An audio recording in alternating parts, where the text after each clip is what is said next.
Bismillahirrahmanirrahim. Assalamu alaikum, dear students. Our today's topic is mole and Avogadro's number. And when atomic mass, molecular mass, formula mass or ionic mass of a substance expressed in gram, it is called mole. अब हम इसको explain करते हैं.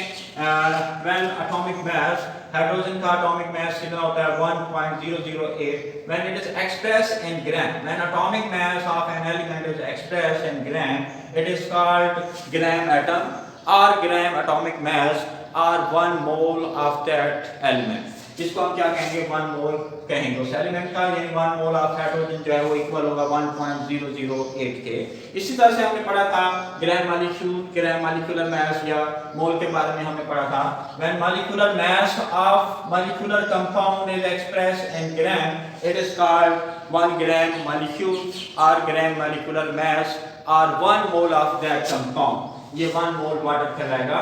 इसी तरह से when formula mass of ionic compound, ionic compound के मास को क्या कहते हैं, फार्मूला मास कहते हैं.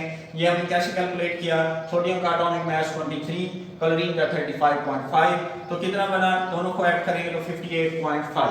Formula mass of ionic compound is expressed in gram, it is called 1 gram formula और 1 ग्राम formula mass or 1 mole of NaCl, 1 mole of sodium chloride.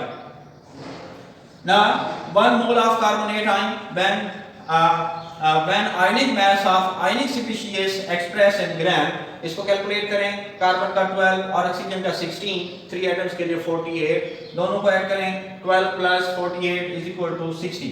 When ionic mass of ionic species expressed in gram, it is called gram ion. Gram ionic mass or 1 mole, वो 1 mole of carbonate ion से क्या होगा, equal होगा. Dear students, as you know that what is the meaning of dozen? 1 dozen means 12 things. जब भी हम 1 dozen की बात करते हैं, for example 1 dozen bananas mean 12 bananas and 1 dozen eggs mean 12 eggs. इसी तरह से जब भी हम 1 मोल किसी भी शय के 1 मोल की बात करेंगे तो उसके अंदर नंबर ऑफ पार्टिकल्स हमेशा हमें कंसीडर करने हैं. 6.02 10⁻23 पार्टिकल्स होते हैं 1 मोल सब्सटेंस के अंदर.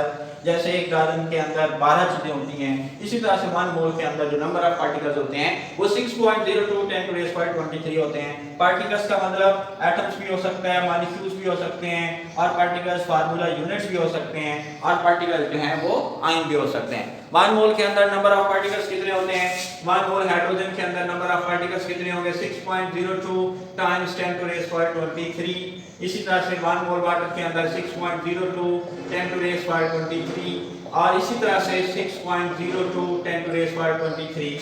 1 मोल कार्बोनेट के अंदर भी नंबर ऑफ पार्टिकल्स 6.02 10⁻23 होंगे. देखें जब हम एलिमेंट के 1 मोल की बात करेंगे तो वो पार्टिकल्स क्या होंगे, एटम्स होंगे. अगर हम किसी कंपाउंड के, मॉलिक्यूलर कंपाउंड के 1 मोल में पार्टिकल्स की बात करेंगे तो वो कितने होंगे 6.02 10⁻23 मॉलिक्यूल्स होंगे. सबके हर शय के 1 मोल के अंदर नंबर ऑफ पार्टिकल्स कितने होते हैं 6.02 10⁻23 होते हैं.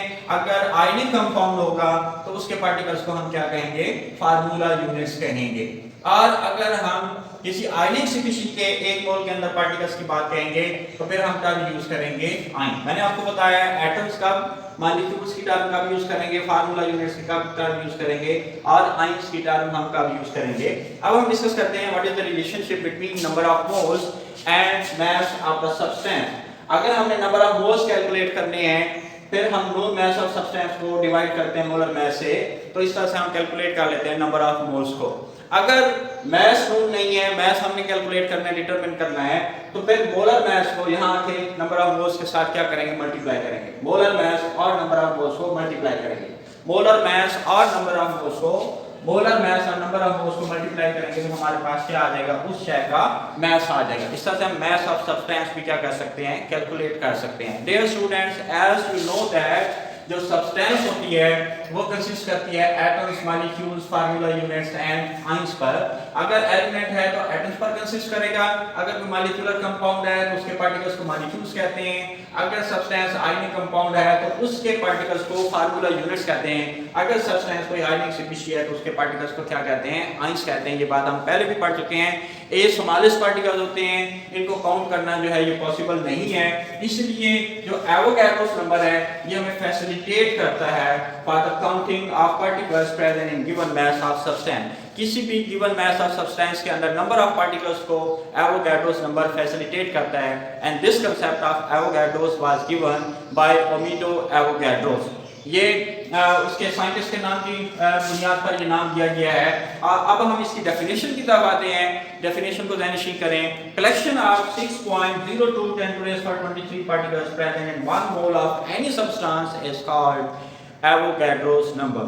इस नंबर को हम क्या कह रहे हैं? एवोगैड्रोस नंबर कह रहे हैं। इसकी वैल्यू 6.02 10 to the power 23 है and it is represented by the symbol Na।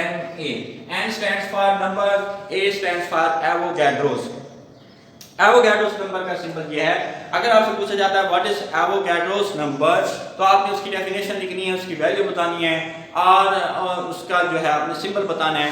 और ये एग्जांपल्स आप एवोगैड्रोस नंबर में भी लिख सकते हैं। अगर क्वेश्चन आता है what is mole and give examples, आप मोल की दोनों डेफिनेशंस लिख सकते हैं जो आपको बताई गई हैं, पढ़ाई गई हैं, और आप ये वाली एग्जांपल्स एवोगैड्रोस नंबर के लिए भी यही एग्जांपल्स लिख सकते हैं और मोल के लिए भी आप यही एग्जांपल्स लिख सकते हैं। अब हम नंबर ऑफ पार्टिकल्स को कैलकुलेट करने का फार्मूला सीखते हैं कि हम नंबर ऑफ पार्टिकल्स को कैसे डिटरमिन या कैलकुलेट कर सकते हैं। नंबर ऑफ पार्टिकल्स बार बार समझा रहा हूँ, एटम्स भी हो सकते हैं, मॉलिक्यूल्स भी हो सकते हैं।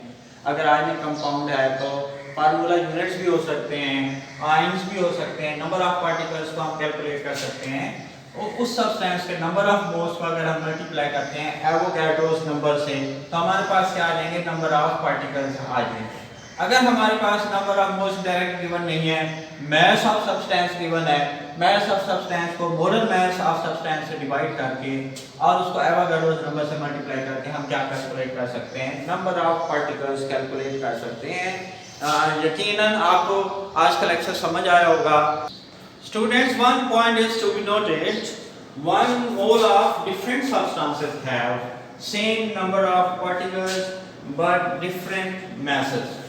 एक mole different substances, one mole different substances के अंदर जो नंबर ऑफ पार्टिकल्स हैं वो तो सेम होते हैं but they have different masses. इनके मैसेज जो हैं वो डिफरेंस होते हैं, डिफरेंट होते हैं। The reason is that their individual particles have different masses. इसके और इसके इंडिविजुअल पार्टिकल्स का मैस डिफरेंट होता है, इसलिए वन मोल जो डिफरेंट सब्सटेंसेस हैं उनके मैसेज डिफरेंट होते हैं but they have same number of particles. देखिए अगर हम एग्जांपल लेते हैं हाइड्रोजन की, हाइड्रोजन के एक पार्टिकल यानी एक एटम का मास होता है, हाइड्रोजन के एक एटम का जो मास है 1.008 AMU है और इसका एक पार्टिकल वाटर के एक मॉलिक्यूल का जो मास होता है वो 18 AMU होता है, एटॉमिक मास यूनिट होता है।